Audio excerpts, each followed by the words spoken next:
Perfect. I think we will be starting and people will keep, I think, joining the flow. So, hello, everyone. I hope you're all doing well. Thank you for joining us in this evening with our incredible expert that will be sharing with us her knowledge in this first episode of Venturize. So just a little brief introduction regarding what is Venturize. Venturize have been designed as an hybrid, I would say, a series of workshops with experts coming from worldwide ecosystem to share with us some out-of-the-box topics. And for today, we have uh, Marvie. Am I pronouncing it right? Yes, yes. You can just call it me Marvie. Marvie's fine. Wonderful. So there is Marvie that is with us today, and she will be sharing with us more about how accessibility is shaping a sustainable web. It's a very, I think, important topic with the fact that web is also taking and digital is taking a lot of place in our everyday routine. And yeah, sustainability needs to be also in the shadows. So I let also Marvie tell us more about herself, background, and everything. And we can kick this first session. Thank you, Marvie. All right. Well, good evening, everyone. Let me start my sharing first. Everybody seeing my screen? Okay. All right. Yeah. So, yeah, good evening, everyone. Thank you for taking the time today to join us. My name is Marvie, and yeah, I am a web accessibility consultant. And this evening, we're going to talk about how accessibility shapes a sustainable web. And I know this topic is loaded, but we'll take it in bite sizes and try to make it as digestible as possible. So let's dive right in. Let's break down the buzzwords to get us all in the same page. So, what is sustainability? When we hear the word sustainable, we immediately think of, the environmental impact, climate change, something green. These are all true, but it's just one consideration for sustainability. So, according to UN, sustainability is defined as meeting the needs of the present without compromising the ability of future generations to meet their own needs. It's kind of long, but sustainability is about the planet, the environmental impact. So, this is how we minimize harm to our planet. It's about social impact, right? About the people. It's how our current systems affect people in positive ways. And it's also about prosperity. It's the economic impact, like how our profits support an economy that is fair and ethical. So sustainability is the balance across these three pillars, right? It complements meeting the needs of the present without compromising the future. So let's take like a short moment to remember these three: planet, people, prosperity. Okay. Now, web sustainability, on the other hand, is influenced by those three pillars with more weight on the planet and the people. So, a sustainable web is clean, efficient, open, honest, regenerative, and resilient. And that's quite a list, right? But for the purpose of this presentation, we'll keep it simple. In the essence, a sustainable web minimizes environmental impact. So, for example, servers that run on renewable energy, efficient coding practices that impacts energy consumption, it puts the planet first. It is human centered, so it supports social equity. Everyone can access and use the web no matter our background, be it social status, with or without disabilities, wherever you are or whatever language you speak. So it prioritizes people. And lastly, it is regenerative and resilient. It gives back. It's reliable and it's enduring. So when it's reliable and enduring, then it saves money in the long term, right? So it points to prosperity. So let's park these in our memories for a bit. Now, what is accessibility? Accessibility is fundamentally about removing the barriers to make things easy to use and understand for people with disabilities. So, making it better for everyone, right? So, accessibility is human centered right off the bat. Now, let's peel another layer. Let's talk about web accessibility. So the web is accessible when people with disabilities can perceive or understand and use it meaningfully like everyone else. But what makes the web accessible? So an accessible web has a design that works for everyone. You can use it without struggling, whatever your context at the moment, abilities or disabilities. So it meets the people where they are. It has clear content. It has an experience that is tested with diverse types of users. And more importantly, it meets technical web accessibility standard called the WCAG or the WCAG, which is the framework that helps make the web more usable and inclusive for people with disabilities. So if you are in web development, you most likely have encountered this already. The Web Content Accessibility Guidelines, or the WCAG. Let's call it WCAG for short. It is a globally recognized standard that gives a set of checkpoints to follow, so websites and digital products work better for everyone. It is also the foundation of many digital accessibility laws worldwide. And it's also worth mentioning that the WCAG is technology agnostic. It's not tied to any platform or tool. So its guidances remain relevant even as tech changes. Okay, oops. All right. So let's go one level deeper, the WCAG core principles. So this is usually where people start to quietly zone out. But don't worry, we're not going through every guideline. The WCAG is built on just four principles. And if you understand this, you're already on solid ground. So, first principle, perceivable. People can perceive the content, so it appeals to our senses. Can we distinguish the content using our senses and even when it's impaired? Operable. So, people can use the content. Can we navigate and interact with it, whether with a mouse, with keyboard, or with other assistive devices? Understandable. So, people can make sense of the content. Can we understand it so we can use it with confidence and success? And lastly, robust. So the content works with different technologies and works well over time. Can we use it in like different operating systems or browsers or other assistive technologies or perhaps just older devices? So simply put, it's the POUR principles. And let's keep these in mind as we move forward. All right. Now, let's connect the dots. What's the relationship? Why is accessibility essential to a sustainable web? Well, because accessible web contents are inherently efficient, resilient, and human centered. So it touches the hallmarks of a sustainable web.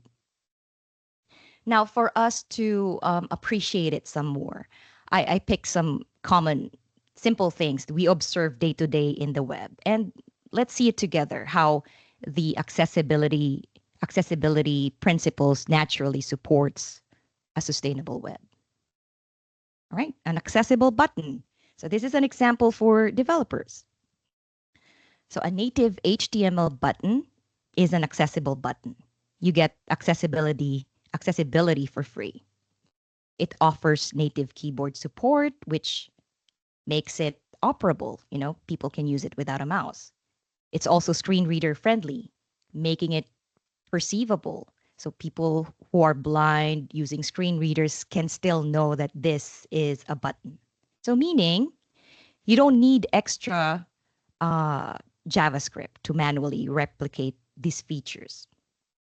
So less code means more efficient, right? And more efficient means less energy consumed and therefore minimizes impact to environment. Now, the native HTML button also works reliably across browsers and devices, making it robust and therefore it's resilient. Okay. Now, let's take an example for designers, designing an accessible form. So when designing a form, you give it a clear, visually persistent labels. It makes it perceivable. You indicate required fields or you group relevant items and you provide helpful instructions, descriptive error messages, and hints, right? So these makes the form easy to understand. And these design qualities help people complete the form with confidence, right? It considers user experience first, and therefore it's human centered, right? And since there's helpful instructions, people can complete it with reduced chance for errors or repeated submissions. So, meaning less processing involved, less energy is consumed, and therefore minimizes the impact to environment. All right. Now, how about let's say you're a blogger or a writer and you are making an article, right? So uh, to make it an easy read, we would structure the content to match how people would read it, right? So people normally scan and skim. So you use heading with correct levels. It helps people find what they need faster. It makes it perceivable, right? You use bullet points or list over huge chunks of text. You use simple language and you avoid complexity. You use animations and like decorative elements sparingly so it's not as distractive, right? So these qualities makes the article easy to understand. And tailoring the article around how people would actually read makes it human centered. Limiting the use of animations and other media to only essentials saves energy. So again, it minimizes environmental impact. Cool. All right. Still, are you still with me? Okay. So now let's Yes. drive let's drive it home. Now that we understand, how following accessibility principles naturally supports and contributes to sustainability, now we can use it as a tool to shape a web that is kind to the environment, that the kind that values humans and fuels an economy that nurtures the people and the planet. So, if you are in web development, you can just start by applying the poor principles in your workflow. It's simple and it's effective. So here are some examples. Think perceivable. Consider whether the contents you are building remain distinguishable or recognizable when presented through alternative formats. So let's say, when all the design is stripped out, would people still recognize its structure? Or would someone with limited or no vision or no hearing still able to identify it? Are the visual cues in the application and the events that happens effectively conveyed through other means, like say a person using a screen reader? So think operable. Consider how a user would interact with the components you're building using different input. Can a person can people use this with a mouse, keyboard, or voice so that it works for them in as many situations as possible, right? It's also you can also think of understandable, right? Consider how components are exposed and communicated with assistive technologies. So, for example, if people couldn't rely on their senses, like a person using a screen reader, would they still be able to understand what's happening and complete the task? Um, I'm sorry.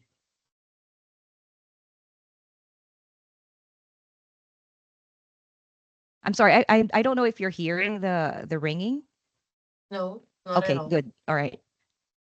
Okay, sorry about that. But anyway, we are in understandable, right? So again, think understandable, consider how components are exposed and communicated with assistive technologies. So if people couldn't rely on their senses, for example, the person using a screen reader, they would still be able to understand what's happening and can complete the task, right? So you support them by providing programmatic or meaningful labels. You use ARIA when it's appropriate, and you make dynamic content changes known so they never lose context. And lastly, think robust. Build a code that lasts. Um, Opt for practical and semantic solutions first. All right. Now, if you are in UX and UI design, then create designs that considers the diversity of users, and you can also use the POUR principles. So when you think of perceivable, for example, think about interfaces that can be experienced in more than one way. Consider how users may perceive the design with limited or no vision, or maybe no hearing, or users with just cognitive differences. When you think of operable, it's like designing, when you design interactive components, think about clear, visible focus states, for example, and adequately sized click areas. So just keep in mind how it can be interacted with. Think understandable. Consider using familiar patterns that are intuitive and easy to operate. And you sometimes ask yourself, does it behave in ways users expect?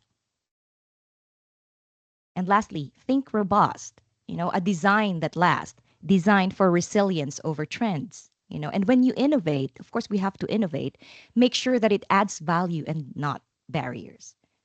So, yeah, we start with poor, we make it your foundation, make it your second nature to always consider it in everything you create. And then build on it, familiarize yourselves to the guideline.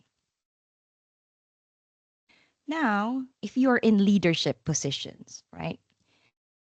Use your influence to drive the direction and priorities of your product to be more inclusive, like by baking in the principles of accessibility in your design processes, the UX design or research process. Build a culture across teams that accessibility is tied to product quality. Embed it into your company values and goals. And lastly, fund it, invest it, because accessible systems are resilient and efficient. Therefore, saves money long term, right? It helps the planet and builds prosperity.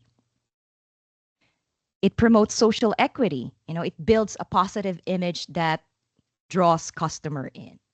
It values the people, and it means more customers for you, and therefore it builds a stable prosperity. And lastly, it expands your market. The disabled community is a significant market worth tapping into.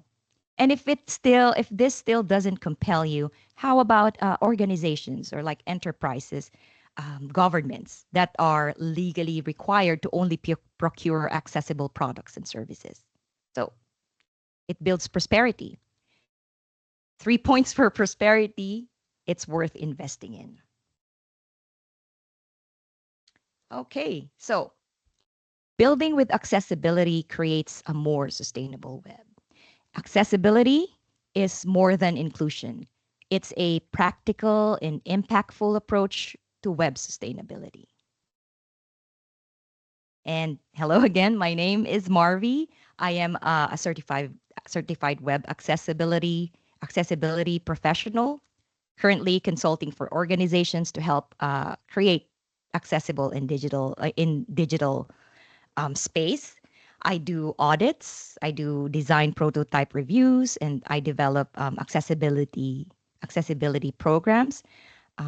Please feel free to connect with me in LinkedIn. Let me know you've been in this webinar, or get in touch with me through my website.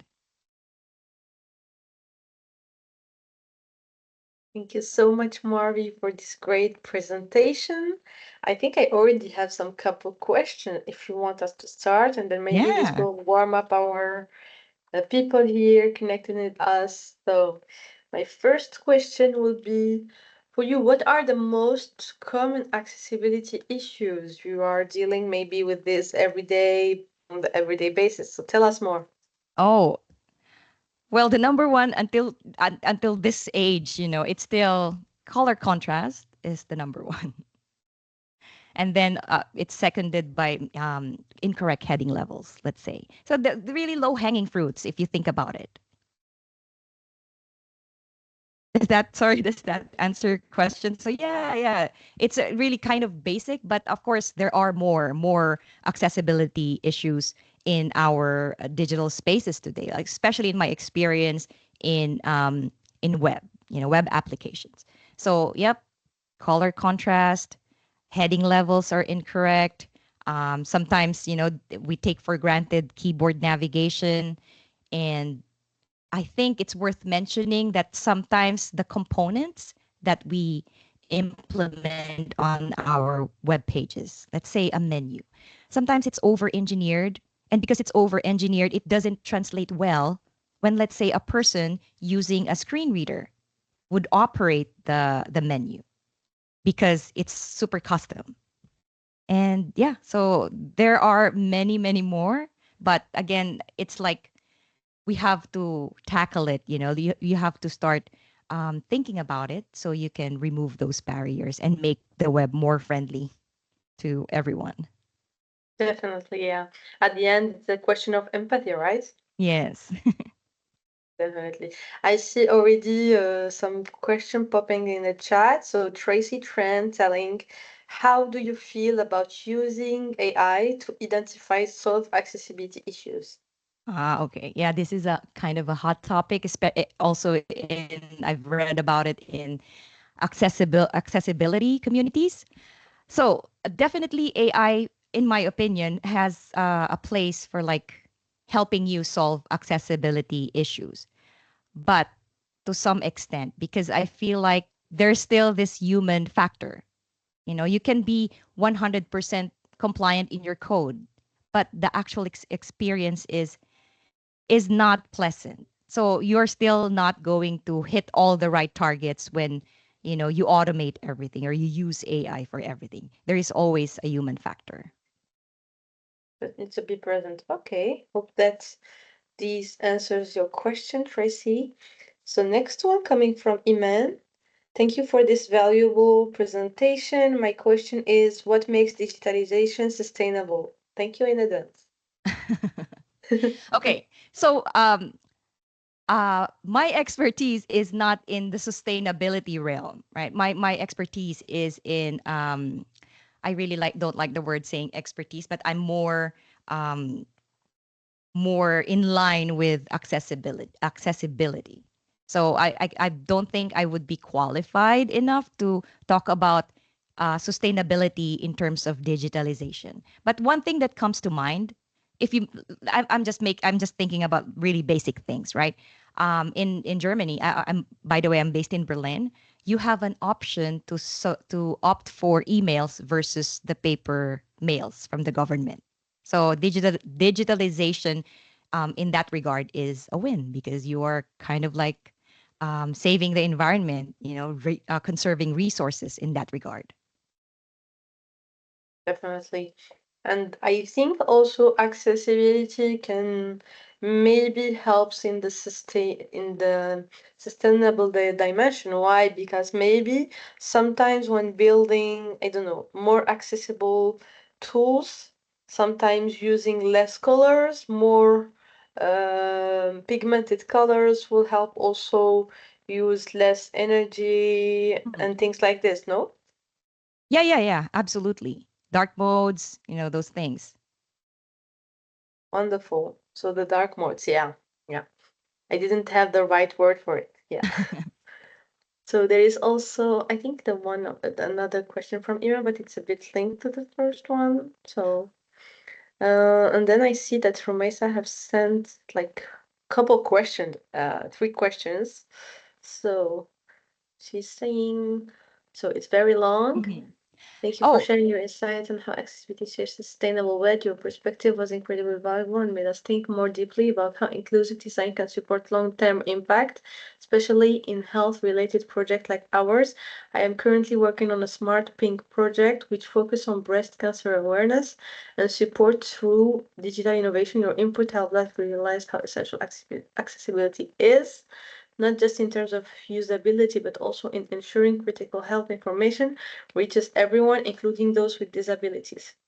If mhm. you don't mind, I have just a couple questions. So the first one is, what are the most common accessibility barriers you see in health-related websites or platforms?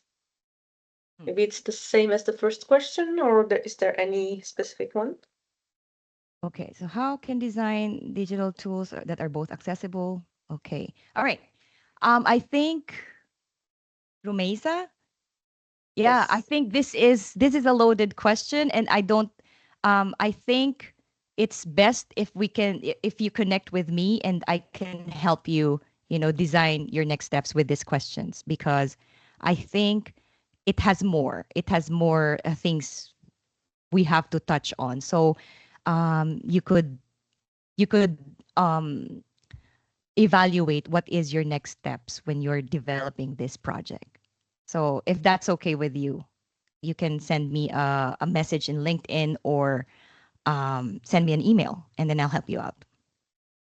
Wonderful. The last question of Romesa was about, and this was also one of the questions I have wrote during your presentation. Do you have any tools you recommend for testing accessibility during early stage Oh, development? okay. Yeah, absolutely. So the way I test accessibility in my workflow is that I use number one, I use an automated tool, like a browser automated tool, like Axe DevTools. So that so the dev tools will kind of catch all of those low hanging um, code issues that your developers can address, right? The second is I manually check for color contrast. You know, you don't have to be like super like you check every single thing, but it's kind of obvious where you see something that doesn't seem like have to have enough contrast. So you just pick that and test the contrast. The third thing in my workflow is test for keyboard accessibility. So tabbing around, making sure that every interactive component is keyboard focusable. Um, I can activate it with a keyboard and it has a visual focus indicator. Like I can see where my focus is as I'm tabbing along. It's also important for me that it follows a logical tab order, like how I would expect it to flow in the page. And then my last step would be using a screen reader. So using a screen reader to evaluate, you don't really have to be an expert. And I did also sort of like a workshop for this to get started, right? You don't have to be an expert. Just pick one screen reader and try to experience it. Try to understand like how an actual screen reader user navigate. It's actually just 5 ways, right? They navigate mostly by headings. They scan for landmarks. They just scan for links. What else? They also just use the find feature of either the browser or their screen reader. So yeah, you don't have to be an expert to get started with that. Just submerge yourself and try to familiarize yourself with it. So yeah, my last step would be evaluating with screen reader. Now, I think it's also worth mentioning that, of course, when you're not a screen reader user, Okay, you know now how to use it, but how do you know if it's correct, right? How do you know? Like, okay, it seems okay with me. It seems okay to my hearing and my understanding, but how do I know this is the right thing, right? So one technique that I could recommend as you try to be better with screen reader testing is to get some benchmark a known accessible website. My number one favorite is the gov.uk. So try benchmark, like if you are testing a button using a screen reader, then try to find, okay, gov.uk is known to be accessible. How does the button behave if I run screen reader here? So yeah, those are kind of like my techniques and the tools that I use. Does that answer your question? Yeah, definitely. Thank you very much. I hope that everyone is taking note of this because we are giving very practical way to do it. So it's very cool. And if someone is developing, I don't know, a website or a product, how early should accessibility be integrated in the process of co-creation? From the start.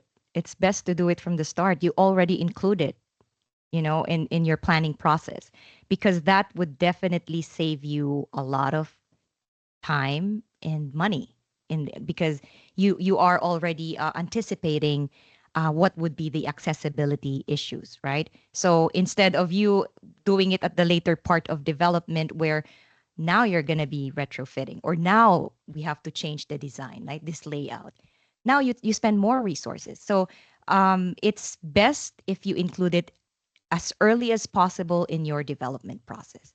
When you are developing designs, in conceptualizing layouts, include an accessibility perspective in there. If your company can afford it, or your company is capable enough to build an accessibility team, then that would be even better. But um, I think it's case to case basis. We have to be realistic. Not every company can afford that, or they are probably still small, but um, it doesn't matter. You just have to care and you have to start. You have to start somewhere. So think about it. Think about the layout from the very beginning. Think about the development. Think about accessibility so that it doesn't bite you in the bum at the end. Definitely. I see some couple people writing in the chat. That's cool. But do you think, for me, at the end, it's cool to say, okay, accessibility could be a good level of generating more profit because you're Mhm. basically talking to more people see your website or products more useful, so you are maybe attracting more. But to really push companies today to take more in consideration accessibility, what are the legal and ethical risks they are facing while neglecting accessibility? Oh, Maybe in Germany. oh yeah. This is really very thematic because recently the European Union have enforced the European Accessibility Act. So meaning this law is pushing companies, and it's not just government bodies. It's not just that. It's from business to consumer. So anything that has to do with on top of my mind. Okay, I can only tell you something about the digital part, the web part. So e-commerce, for example, e-commerce is part of the European Accessibility Act.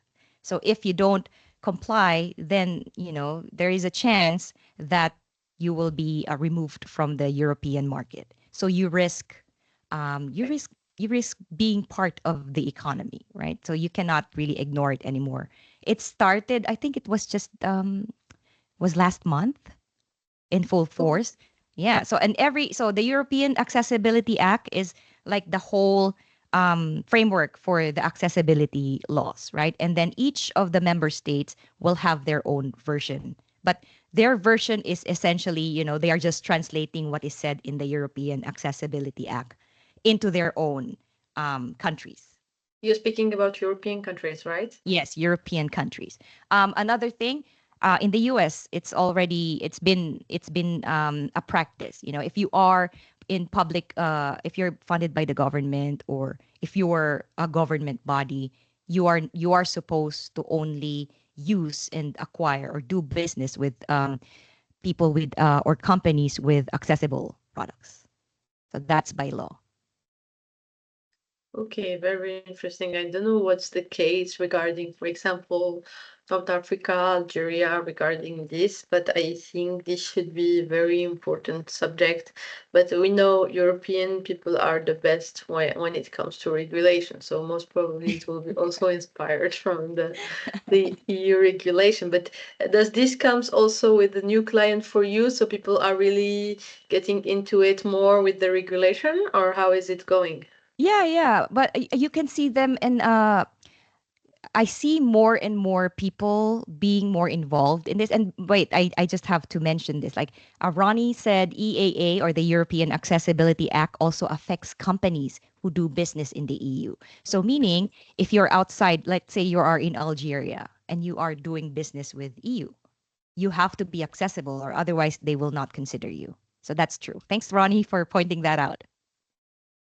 Wonderful. Yeah. So about the about if there is more demand, right, for accessibility auditors or consultants now. Yeah, there are a lot of demand. So I cannot say for certain how many here in Germany, because I think it doesn't help that I don't speak the German language, so I couldn't infiltrate the German system, but definitely I see them a lot. A lot of like job openings for accessibility roles. Okay, so more accessibility roles position in the companies. That seems very interesting, very promising. But I guess the most common thing is to go to a consultancy firm or consultants if you are not able also to have someone within the company, right? Yes, yes, and it's also like your start. My journey with accessibility started with a consultant. I didn't know anything when I started this maybe over 8 years ago. I have no idea. My accessibility knowledge is just around tabbing the tab navigation. I really don't have any clue what it is. And it took an audit for our product, for me to be able to understand what accessibility is about, right? So if you are for me, if you're a company who have no idea where to start, or what to do with this accessibility thing, then maybe it's best if you consult an accessibility professional to give you more information about accessibility, and also to kind of like let you know how you need it. Gives you more perspective, whether is this better taken by a consultant or a freelancer, or would it have better impact for my company and my team if we build it in-house. Those kinds of things that you consider. Yeah. Makes sense. Wonderful. Okay, I don't know if there are any more questions, so I don't think so. Maybe to close the session, um, three things, and also for the people that will be most probably watching this episode after this live session, what are the three takeaways our friends here should keep in mind? live in Live by the poor principles. Like I said, it's very versatile, and if you understand it, then you are already trying, you're already in that realm of practicing accessibility.